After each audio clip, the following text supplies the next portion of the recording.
Cricket అంటే మన దేశంలో ఒక మతం, అభిమానులు, భక్తులు అనడం పాత ముచ్చట. ఇప్పుడు ప్రతి అభిమాని ఒక సెలెక్టర్, ప్రతి స్మార్ట్ ఫోన్ ఒక బీసీసీఐ ఆఫీస్ అయిపోయింది. టీ20 వరల్డ్ కప్ గెలిచిన హ్యాంగ్ ఓవర్ ఇంకా దిగలేదో ఏమో కానీ మన వాళ్లకు ప్రతి మ్యాచ్ ఫైనల్ లాగే గెలవాలి. ఏ ఒక్క మ్యాచ్ పోయినా సోషల్ మీడియాలో కీబోర్డ్ వార్ స్టార్ట్ అయిపోతుంది.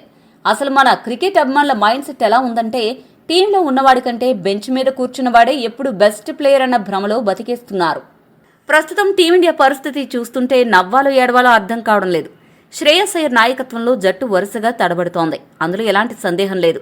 అయితే ఇక్కడ అసలు కామెడీ ఏంటంటే, సూర్యకుమార్ యాదవ్ కెప్టెన్ గా ఉన్నప్పుడు అతడు ఫామ్లో లేడు కాబట్టి శ్రేయస్ అయ్యర్కు పగ్గాలు ఇవ్వాలని ఇదే జనం గగ్గోలు పెట్టారు.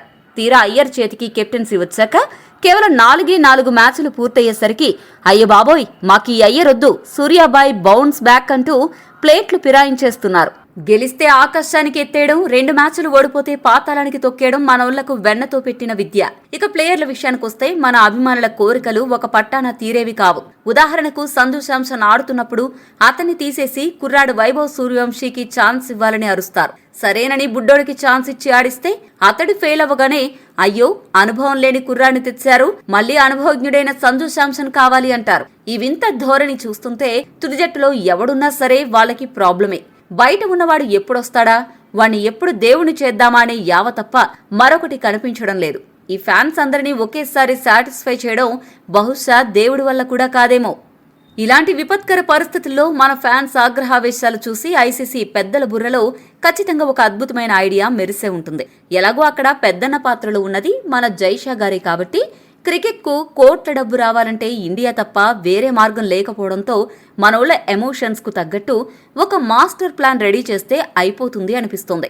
అదేంటంటే, ఇకపై ఇండియా తరపున క్రికెట్ ఆడేది 11 మంది కాదు, ఏకంగా 13 మంది తుది జట్టులో ఆడిస్తే సరిపోతుంది.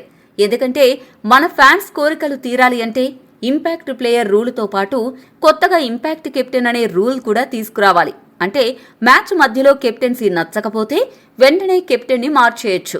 అలాగే బ్యాటింగ్ నచ్చకపోతే ఇంపాక్ట్ ప్లేయర్ని దించేయొచ్చు. ఇలా ఏకంగా 13 మందిని మైదానంలోకి వదిలేస్తే అప్పుడు మన వాళ్లకు కాస్తైనా శాంతి కలుగుతుంది. ఇటు ఐసీసీకి కాసుల వర్షం, అటు ఫ్యాన్స్కి ఫుల్ కిక్. మరి ఆలస్యం ఎందుకు? ఈ ఆలోచన అమలైతే ఎలా ఉంటుందో మీ అభిప్రాయాన్ని చెప్పేయండి.